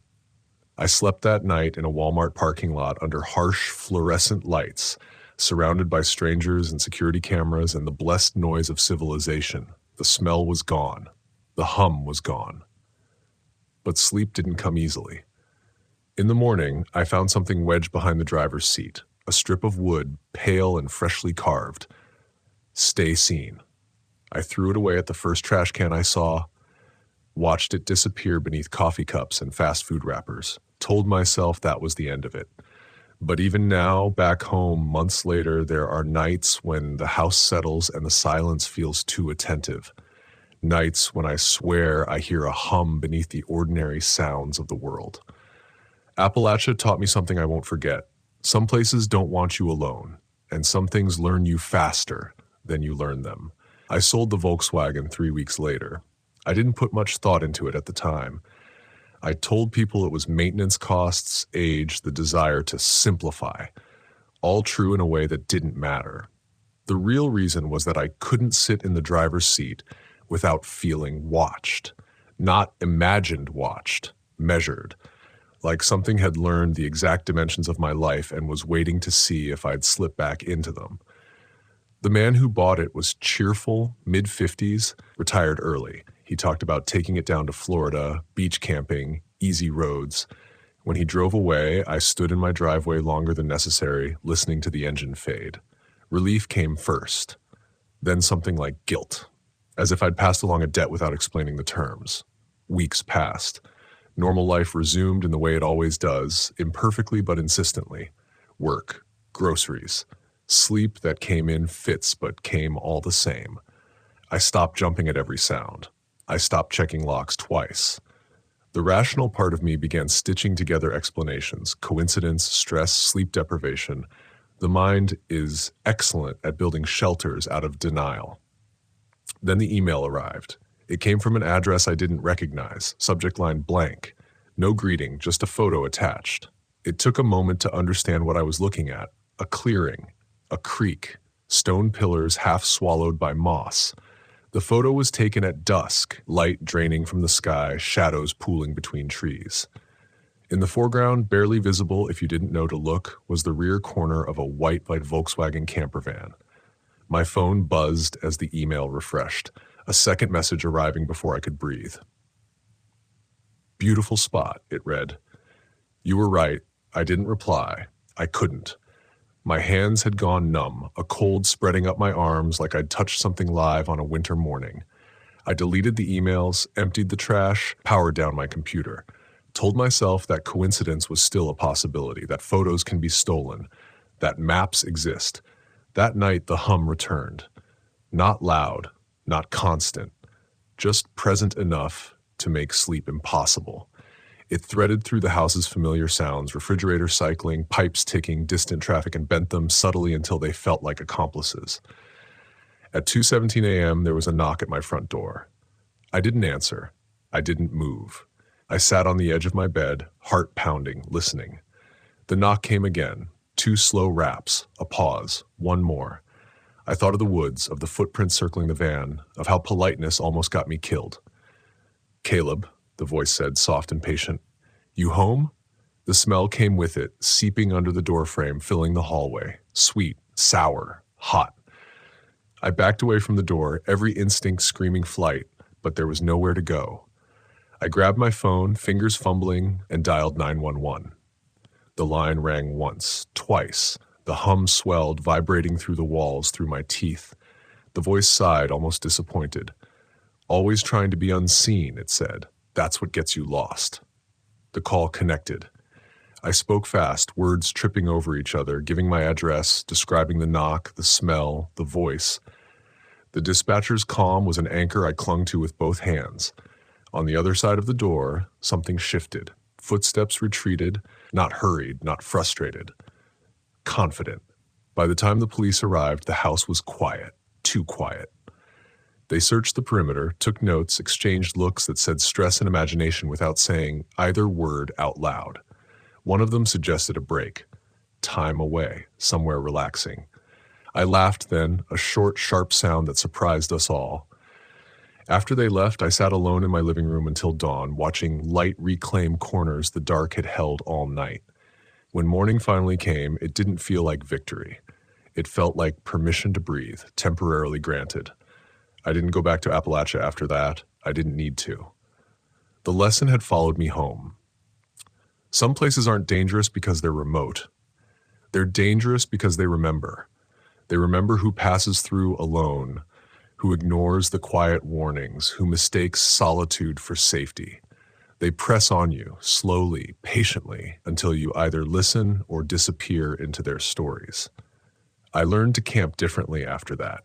Public campgrounds, neighbors close enough to hear you clear your throat, fires that aren't the only light for miles. I learned to trust the discomfort that comes before fear, the unease that doesn't have a face yet but knows one is coming. Most of all, I learned this. Being alone isn't the same as being free. There are things in the mountains that don't need to chase you. They wait, they watch, and if you ever forget what they taught you, they're very good at reminding you. So if you take an RV into remote Appalachia, if you feel that silence pressing in, listening back, don't tell yourself it's nothing. Don't stay unseen. And don't, under any circumstances, camp alone.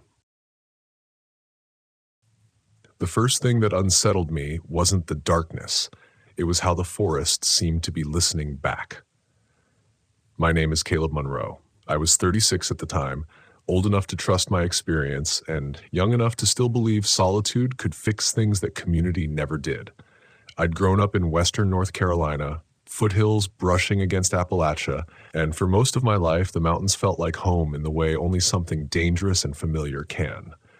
I'd spent years on the road in my old Volkswagen camper, sun-faded paint, a stubborn engine that rattled like loose teeth, and a smell inside that was equal parts gasoline, damp canvas, and old coffee grounds. That van had been with me through deserts, plains, national parks. It had never let me down in a way that mattered. So when I decided to take it deep into remote Appalachia, far past marked campgrounds, past places with rangers and neighbors. I didn't feel reckless. I felt entitled, like the mountains owed me silence. I was coming off a long stretch of noise, a failed marriage, a job I'd quit without a plan, conversations that kept circling the same blame and regret. I wanted somewhere my thoughts couldn't echo back at me. Appalachia promised that. Dense woods, narrow roads that curved like questions, valleys where cell service died and didn't come back. I told myself I wasn't running. I was listening. By late afternoon, I turned off a cracked state road onto gravel, then dirt. The GPS gave up 10 minutes later. That didn't bother me. I'd printed maps. I knew the general area, an old logging route near the Tennessee border, land that wasn't exactly private but wasn't exactly public either. The kind of place locals didn't advertise and outsiders didn't find by accident. The air changed as I climbed. It cooled fast, carrying a wet, metallic smell like rain soaked into rust. Trees closed in, their branches knitting overhead, muting the sky.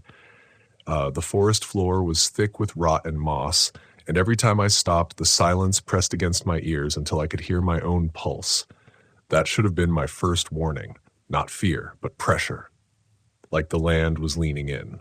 I parked in a small clearing just before dusk. No fire ring, no sign of recent use. Just flattened grass and a sense that the trees around it were standing a little too straight, a little too deliberate. I killed the engine and listened. No birds. No insects. The quiet felt staged. I told myself that was what I came for. I stepped out, stretched my back, and started setting up the basics. Window covers, small propane stove, a lantern hung from the rear door. Routine has a way of keeping doubt at bay. The light faded quickly, swallowed by the canopy, and the temperature dropped enough that my breath showed faintly in the lantern glow. Somewhere far off, something howled. Not a coyote. Too long. Too modulated. It rose, broke, then fell in a way that made it hard to tell if it was one voice or many. I froze with my hands on the lantern. Appalachia has sounds you don't argue with. I told myself it was wind through hollows, maybe a fox, maybe just the way distance bends noise. Rationalization comes easy when the alternative feels embarrassing. I didn't want to be the kind of man who panicked over shadows. Not after everything I'd told myself about strength and independence. I cooked a simple meal and ate inside the van, door shut, windows cracked just enough to keep condensation down. The smell of food mixed with the damp forest air, and for a while, that helped. Familiar smells anchor you. They tell your brain you're still in control. Then came the footsteps. At first, they were so faint I thought they were my own heartbeat misfiring in my ears. A soft crunch. Pause. Another crunch. Leaves, definitely. Not the skitter of an animal. Too measured. Too upright. I leaned forward, holding my breath, listening through the thin metal skin of the van. The steps circled once, slow, deliberate, just outside the reach of the lantern's light. I couldn't see anything through the windows, only darkness layered over darkness, but I could feel movement the way you feel someone standing too close behind you. The air seemed to thicken, carrying a sour, earthy smell, like wet fur and old soil. "Hey," I called out, my voice sounding smaller than I intended. "Just passing through." No answer. The footsteps stopped. Silence settled again, heavier than before. I waited, counting my breaths, telling myself that if it were a person, they'd speak. If it were an animal, it would move on. Minutes passed. Nothing happened. My shoulders loosened, just a fraction. I cursed myself for letting my imagination run ahead of me. That's when the knocking started. 3 slow taps on the side of the van. Not loud, not aggressive, almost polite. I didn't move. Another 3 taps, same rhythm, same spot.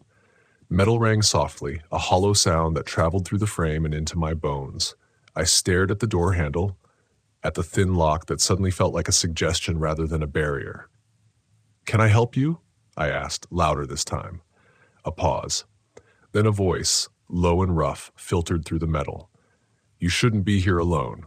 The words were calm, informative. That scared me more than shouting ever could. "Just camping," I said. "I'll be gone in the morning." Silence again. I strained to hear breathing, shifting weight, anything. The forest held its breath with me. Then the voice came back, closer to the window by my head. They don't like strangers after dark. My mouth went dry. Who's they? No answer. Footsteps retreated, slow, unhurried, disappearing into the trees. I waited a long time after that, muscles locked, ears ringing with the absence of sound. Eventually, exhaustion crept in. Fear burns energy fast. I convinced myself it had been a local, someone trying to scare me off, maybe even doing me a favor. That explanation fit just well enough to let me lie down. Sleep came in fragments. Every crack of a branch snapped me awake. Dreams bled into waking, shapes pressing against the windows, whispers I couldn't quite catch. At some point, I woke to the smell again, stronger now, seeping into the van. Damp. Animal. Wrong. I lay still, afraid that any movement would invite attention. Just before dawn, the cold deepened. The temperature dropped so fast it felt intentional, like the night tightening its grip before letting go. I pulled my jacket closer and stared at the ceiling, counting the seconds until light. When morning finally came, it didn't bring relief. Fog rolled into the clearing, thick and low, swallowing the trees at the edges. The world shrank to a few yards in every direction. Sound didn't travel right in it. Everything felt muffled, distorted. I stepped outside, heart pounding, scanning the ground. Tracks cut through the damp earth around the van. Bare footprints, too large. Toes splayed wide, pressing deep as if whoever or whatever had been heavy. They circled the van more than once before disappearing into the fog. That was when I noticed the scratches. Long lines etched into the paint along the passenger side, deep enough to catch my fingernail. They ran parallel, deliberate, not the random marks of branches or rocks. A warning, maybe, or a reminder. I packed up fast, hands shaking, mind racing. Every instinct screamed at me to leave, but another voice, quieter, more insidious, whispered that I was overreacting. That fear had colored everything, that if I ran now, I'd carry this feeling with me forever. I chose the road that led deeper into the mountains instead of back the way I came. The van's engine protested as I drove, the fog clinging to the windshield, the forest closing in tighter with every mile. The smell followed me, faint but persistent, seeping through the vents, and beneath it all, just barely audible over the rattle of the engine, I thought I heard footsteps keeping pace with me through the trees. The road narrowed until it was barely more than 2 tire tracks carved into mud and stone, the trees leaning inward like they were curious how far I'd make it. I kept my eyes locked ahead, knuckles white on the steering wheel, telling myself that forward was still a kind of control. Turning back felt like admitting something I wasn't ready to name.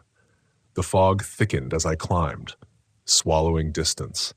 It pressed against the windshield in shifting sheets, blurring the edges of the world so everything felt closer than it should have been.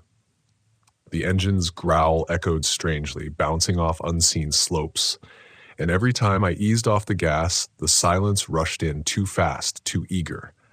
I rolled the windows up, even though the air inside the van turned stale and cold. The smell was still there, wet earth, old fur, something faintly sweet like decay. It clung to the upholstery, to my clothes, as if it had decided I was carrying it with me now. I tried the radio. Static.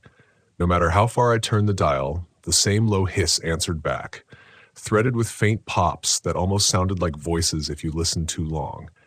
I shut it off. The quiet that followed felt personal. After another mile, the road dipped sharply into a hollow where the fog pooled thick and unmoving.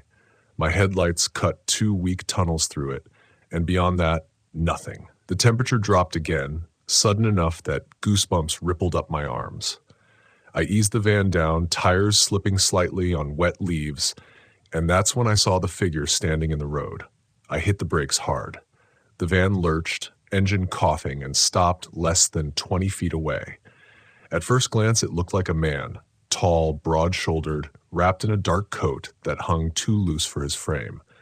He stood with his back to me, perfectly still, as if he'd been waiting. Fog curled around his legs, hiding his feet. I leaned forward, squinting, trying to see his face reflected in the side mirror or the glass. Nothing. I honked the horn. The sound felt wrong out there, flat and swallowed almost immediately. The figure didn't react. "Hey," I called, cracking the door just enough to project my voice. Cold air rushed in, carrying that smell with it, stronger now. "You okay?" Slowly, too slowly, he turned his head. Not his body, just his head, rotating on his neck in a way that made my stomach clench. I still couldn't see his face clearly. Fog and shadow clung to it, but I knew he was looking straight at me. I felt it like pressure behind my eyes. He lifted one arm and pointed, not at me, but off the road into the trees. I shook my head. "I can't help you." His arm dropped. He took one step closer. Something about the way he moved, heavy, deliberate, like he was carrying more weight than his frame should allow, snapped whatever fragile calm I'd been clinging to. I slammed the door, threw the van into gear, and hit the gas. The engine roared, tires spinning before catching, and I swerved around him, heart hammering so hard it hurt. In the rearview mirror, I saw him turn fully this time. His face was wrong. Not deformed, just empty. Features smoothed over like someone had erased the details. No eyes. No mouth. Just pale skin where a face should be. He stood there as I drove away, fog closing around him until he disappeared entirely. I didn't slow down after that. I didn't trust myself to stop. The road twisted and climbed, branches scraping along the sides of the van, leaving fresh marks that set my teeth on edge. Every shadow looked like movement. Every dip in the road felt like a trap. Eventually, the road opened into another clearing. This one was larger, ringed by massive trees whose trunks were scarred with old cuts and symbols I didn't recognize. The ground was churned up, muddy, littered with broken branches, and something darker that might have been old fire pits or might have been something else entirely. My first instinct was to keep going, but the engine sputtered, then died. I tried the ignition again. Nothing. The dashboard lights flickered weakly, then went dark. "Come on," I muttered, pumping the gas, twisting the key until my wrist ached. The van answered with a hollow click and silence. The fog crept into the clearing, curling around the trees. The van, my boots when I stepped outside. The cold bit through my jacket now, sharp and insistent. I popped the hood more out of habit than hope, staring at the familiar tangle of parts like they might explain themselves if I looked hard enough. Everything seemed intact. No obvious leaks, no loose wires. That's when I heard the voices. At first, they were distant, layered beneath the rustle of leaves and the low groan of trees shifting. Murmurs, too many to count. They rose and fell, overlapping, a mess of tones and cadences that never quite formed words. The sound wrapped around the clearing, closing in from all sides, and with it came a pressure in my chest, like the air itself was growing heavier. I backed away from the open hood, heart racing. "Who's there?" I called, even as I knew the question was useless. The murmurs sharpened, resolving into fragments, half words, broken phrases. I caught my name, spoken in a voice that sounded like my ex-wife's, then my father's, then my own, echoed back to me, stretched and distorted. I clamped my hands over my ears, but it didn't help. The sound wasn't traveling through the air. It was inside my head, pressing against memories I hadn't touched in years.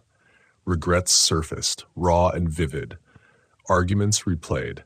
Decisions I'd buried clawed their way back, demanding attention. That was the trick, I realized through the panic. The mountains weren't just isolating me physically. They were stripping me down, peeling away distractions until there was nothing left but the things I'd been running from. Shapes moved at the edge of the fog. Tall, thin, watching. I couldn't see faces, but I could feel eyes on me, countless and patient. The smell intensified, sweet and rotten all at once, making my stomach churn. I bolted back into the van, slamming the door, locking it, even though the locks felt laughably small. I curled up in the driver's seat, breathing hard, trying to ground myself in something solid. The steering wheel under my hands, the worn fabric beneath me, my own pulse. The whispers grew louder, closer, until they blended into a single low chant that vibrated through the metal frame. The van rocked slightly, once, then again, as if something heavy leaned against it. I squeezed my eyes shut, telling myself this couldn't be happening, that fear was warping my perception. Denial is stubborn like that. It fights even when evidence piles up. A loud thud hit the side of the van, making me yelp.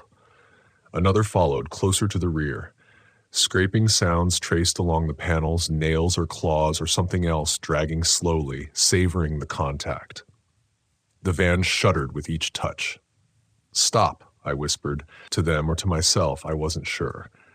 The engine coughed suddenly, startling me. Lights flickered back on. The radio crackled to life, spitting out a burst of static so loud it hurt.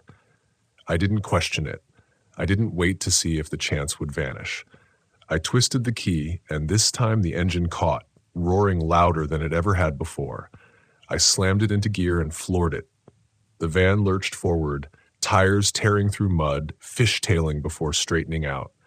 Shapes scattered at the edges of my vision, retreating into fog and trees as I burst out of the clearing and back onto the road. I didn't look back. I didn't slow down until the trees thinned, the fog lifted, and the road widened enough to feel almost normal. When I finally stopped, miles later, my hands were numb, my throat raw from breathing too hard. I sat there for a long time, listening to the engine tick as it cooled, to bird song cautiously returning to the air. Daylight felt fragile, like it might shatter if I trusted it too much. I learned something out there that I carry with me every time I camp now. Solitude isn't the same as safety. Experience doesn't make you immune, and some places don't want to be understood. They want to be respected, approached with humility, or not at all. I drove until the fuel gauge dipped lower than I liked, and my body couldn't hold the tension anymore. When I finally pulled off near a paved county road, daylight had fully claimed the sky, but I didn't feel safe yet. Safety, I was learning, wasn't something you switched back on just because the sun came up. It lagged behind, slow and cautious, like an animal deciding whether to leave cover. I stepped out of the van on shaking legs. My reflection in the side mirror startled me. Eyes too wide, face drawn tight, like I'd aged years overnight. The scratches along the van's side were fresh, unmistakable in the morning light. 4 deep grooves, evenly spaced, deliberate. I ran my fingers along them and felt the cold bite of exposed metal beneath the paint. That was the moment denial finally cracked. I didn't try to explain it away anymore. I didn't tell myself it had been a prank or exhaustion or my imagination spiraling in isolation. Whatever had been out there in those mountains had known I was alone, and it had pressed on that fact with quiet precision. It hadn't rushed me. It hadn't needed to. Time and isolation had done most of the work for it. I got back on the road and didn't stop until I reached a small town tucked into a valley, the kind of place with one diner, a gas station, and a post office that doubled as a gossip exchange. I fueled up, hands steady now only because shock had numbed them. Inside the gas station, the smell of burnt coffee and fried food felt overwhelming, almost painful in its normalcy. The cashier, an older man with a beard gone gray and uneven patches, glanced out the window at my van.